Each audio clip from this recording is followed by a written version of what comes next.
Whoa, ho, ho, ho, ho. Okay, wait a minute. Shut the gun out, folks. Put it on the giant line. Almost deep post. Who my boy Hootie at?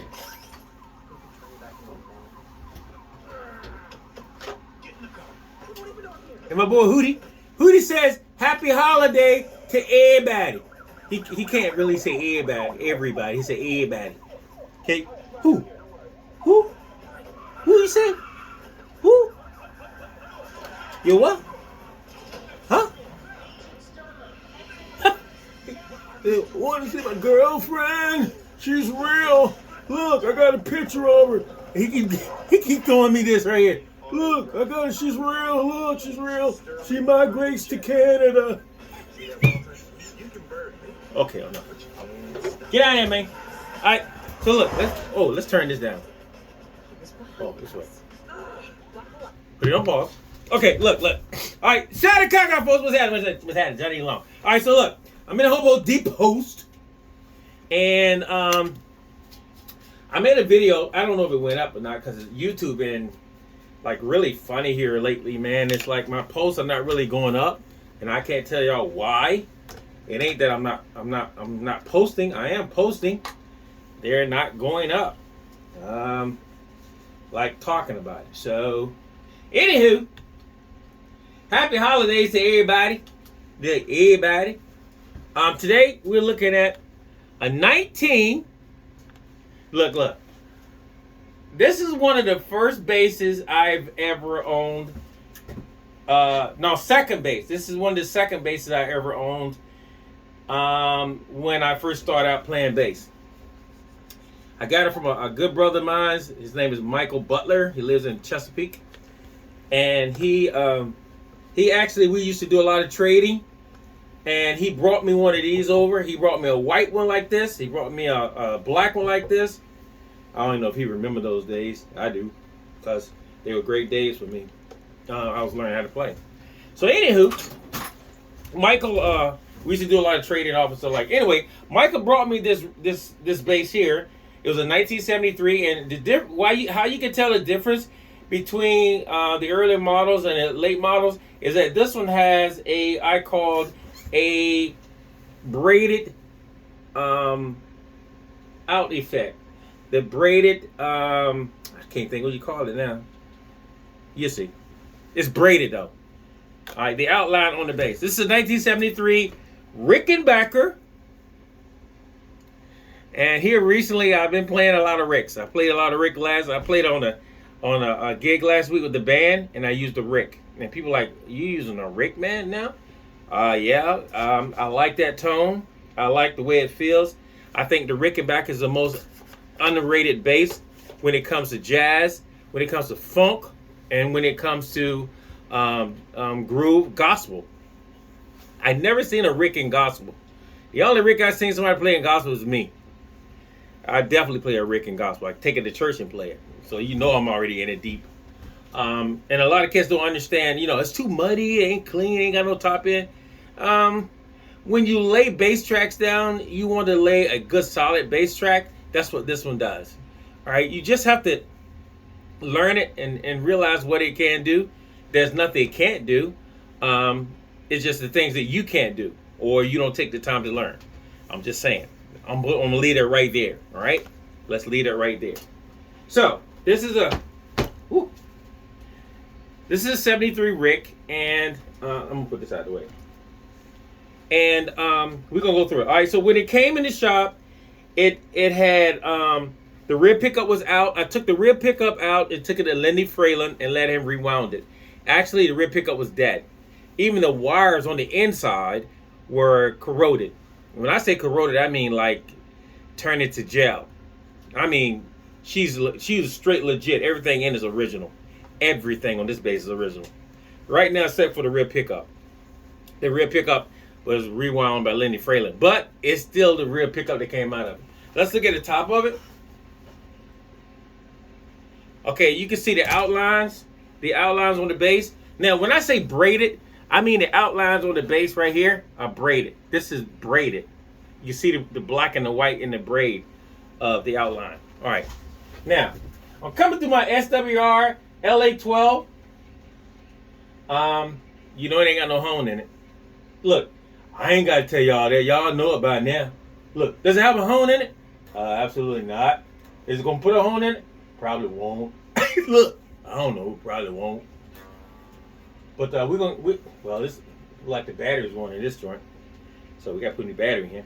But anyway, let's talk about the Rickenbacker. Rickenbacker, once again, I want to relate this again, that people don't understand the concept of the Rickenbacker.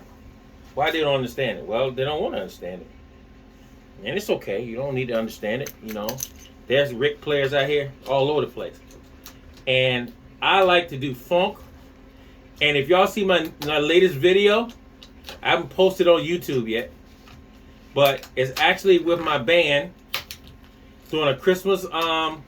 We were special guests, one of the special guests on a Christmas concert, and I actually played a 78 Rick. What I'm holding in my hand now is a 73 Rick. So you know, I can't wait to take her out so you guys can hear what she sounds like. But this is a 70. This is a 73. The 73 feels a lot different than the 78. 78 is a little bit thicker, I think. 73 is a little, I don't know. To me, the 73 is more comfortable. It could be just me. Okay, and that don't work. But anywho,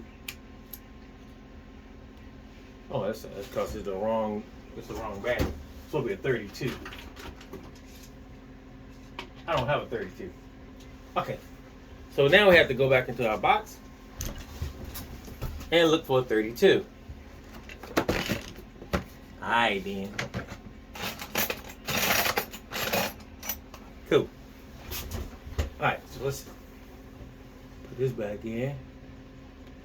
All I need is a little juice just to make sure it's tuned, because you know you got people out there that has perfect pitch, and it freaks them out when you don't tune your bass correctly and try to demo it or play it.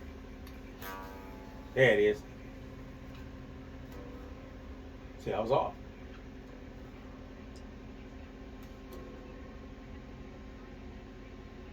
So, like I said, I'm coming through my LA12.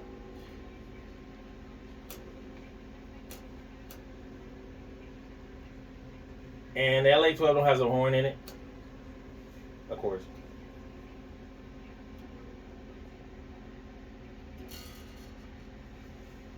All right, here we go. Let's see what we got. You hear that sound, man? It's that sound, bro. It's that sound. People don't understand that sound of the Rick, man. How it's distinct and what it does. All right, so on this Rick, you have Rick. They got a Ricco sound and standard. I think is what they call it. Ricco is standard. Right now, I'm in the standard. And if I go over here, I need to put a plug out of here, take it to 1 amp, then I'll outlet to another amp, and then I have the complete Ricky sound. So I got everything. Let's go rear pickup first. All right, and in his own bass right now. Now for jazz, man.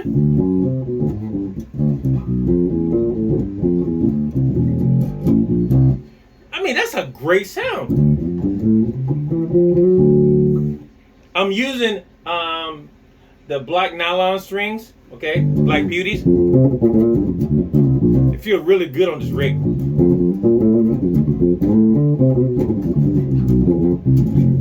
Now, let's go to the front pickup. Now, the rear pickup you just heard, Lenny Fralin rewound that for me. Listen to that rig sound.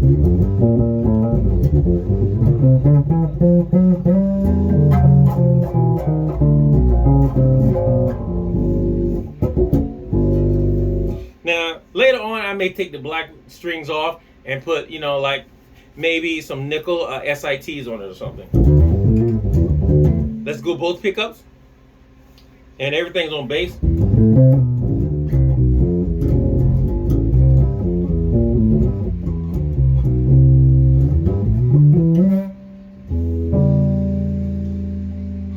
Okay.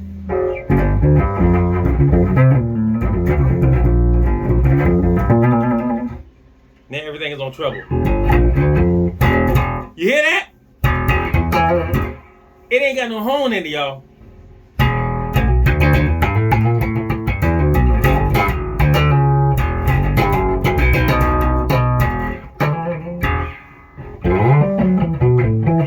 And the greatest thing about the Rick is that you can take it and you can at the same time you can take your rear pickup and darken it if you want to. I mean, as you got both pickups on, you can darken it. I can darken the rear pickup, and the front pickup is still on treble, all treble. To a trained ear, to a really, really cool ear, you would hear the difference. Back on all treble, here's the front one. All bass. Okay. And then we're going to lighten it up a little bit. Remember, the rear pickup is all treble. And that's what people don't understand, man, is that this bass can do a million things if you give it an opportunity.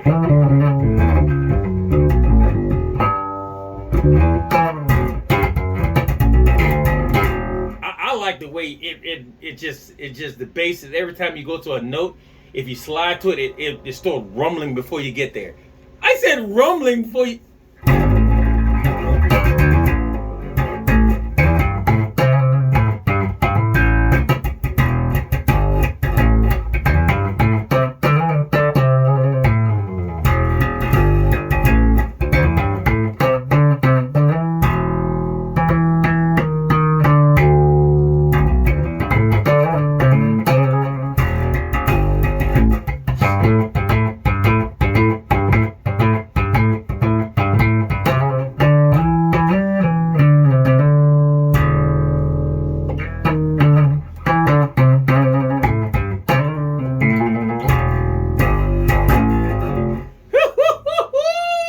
Is this thing amazing or what? I said, oh, what? Even on thumping, man.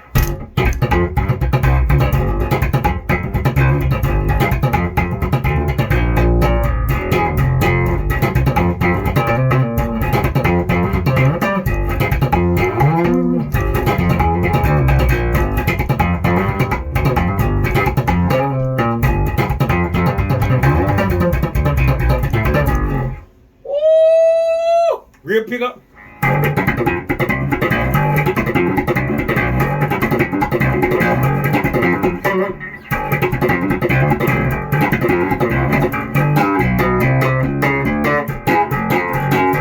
What you have to realize is that bass amp has no horn in it. Front pickup.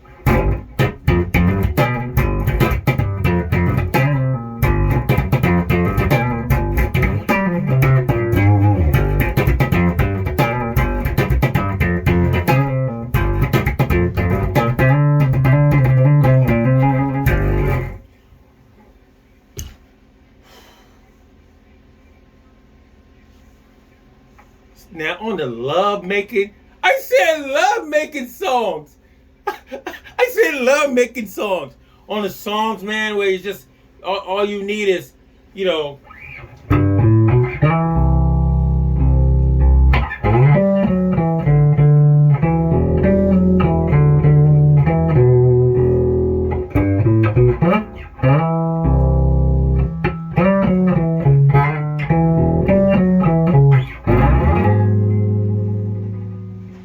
That's on my CD, Redemption. It's called Redemption. Listen, man, I can keep going and keep going about this Rickenbacker. I'm not. All you need to know is, look. At first, at the beginning of the video, I couldn't get binding in my head. I saw binding, the word binding. I saw it in my head, but I couldn't bring it out. So the binding has braids on it. If you can see it, I don't know if you can see it. I'm gonna try to put it up close. See the little braids in it? That's when you know it's like a 72, 73. And they only came in like 1 year of, I think it was braiding, the bind being braided. I thought it was a great idea, something really, really cool. But anyway, once again, guys, I love my 73. It took me years to get it. I would say anywhere between 17 years to get it. It was next door to me. and it just wouldn't come to me at that particular time. The person next door had it. That lived in an apartment when I lived in apartment. They had it and they didn't want to let it go. It was sentimental reason. And 17 years later, here it is sitting in my shop. What a blessing from God. Truly a blessing. And I want to thank the person who allowed me to get it from them, because I know it was close to them, and I'm going to take real good care of it. You can tell that I already cleaned it up, because when it came in, it was sitting in the case since 1973. It was dirty, nasty, filthy, and it didn't look good, and it had issues. So now she's absolutely beautiful. Let's take another look at her again, maybe without the tuner. Now let's look at the back of it. In 1973, that individual husband, I think it was, this is all he played. He bought it brand new. And he played with Aaron Neville back in the day. He played with Aaron Neville. Is that his name? Aaron Neville from New Orleans. So this bass has great history. So once again, guys, thanks for coming by my YouTube. Check it out, my 1973 tree. I said 1973. 1973 Rickenbacker. You know, it's amazing to have one of these instruments. I'm sorry that guys in the funk era and guys in the jazz area don't feel that the Rick would do what it's supposed to do, or what they needed it to do. And, you know, if you give it a chance to do anything, it's mostly known probably in the rock era and in the country and western. But you know, I'm gonna take it to another level. You're gonna see me take this to another level, gospel level, and definitely to the jazz level. I'm taking it definitely to the jazz level, and it's gonna open many doors for me, and it's gonna inquire so many more friends, great friends that I never met before. So once again, guys, keep praying for the Hobo Depot. Keep praying for the Queen and I and our home. We definitely pray for y'all every morning before you. A lot of you guys even get up. I'm on my knees praying for y'all, for your health and strength, and definitely for your family. So once again, guys, Santa Kaka, Johnny Lee Lord, Hobo Depot, and my boy Hootie, right here, says, "Can you see, Hootie? Can you see? Can you see? Fix your glasses." I don't know what his glasses. Glasses are right or not? I don't know. He look crazy. We say happy holidays to everybody. Thank you for coming by my channel. Please subscribe. Please share. Please like. Please. Look, I just keep saying please. So please. Once again, guys, thanks a lot. Happy holiday. Happy holidays to you. Until we meet again.